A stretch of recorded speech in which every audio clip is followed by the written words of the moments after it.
আসসালামু আলাইকুম। আপনারা কেমন আছেন? আমিও আল্লাহর রহমতে ভালো আছি। আমার ভিডিওটি কাছে কিংবা দূরে, দেশ কিংবা দেশের বাইরে যারা দেখছেন তাদেরকে অসংখ্য ধন্যবাদ। এদিকে জান্নাতি আর আমি মেহেদি গাছ থেকে পাতা ছিঁড়ছি। আর শিফা মামা ঘুরুনটি দিয়ে ওর চাচু কাছে চলে যায়। এদিকে মেহেদি পাতা ছিঁড়া শেষ করে এদিকে কলমি শাক দেখেছি এত সুন্দর। তো শাকগুলো আজ তুলে নিব, তুলে নিয়ে রান্না করব।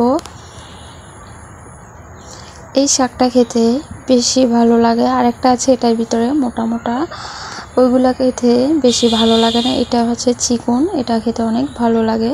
তো এটা আমি শুটকি দিয়ে রান্না করব। আমার ভিডিওটি যদি ইউটিউব চ্যানেল থেকে দেখে থাকেন প্লিজ সাবস্ক্রাইব করে পাশে থাকবেন। আর পুরাতন আপু ভাইদেরকে অসংখ্য ধন্যবাদ। যদি ফেসবুক পেজ থেকে দেখে থাকেন ফলো দিয়ে পাশে থাকবেন।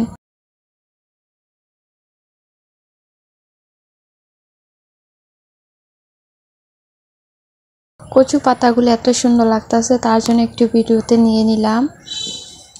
আমার ভিডিওটি কেমন লেগেছে সবাই কমেন্টের মাধ্যমে জানাবেন। আজকের ভিডিও এই পর্যন্তই। আল্লাহ হাফিজ।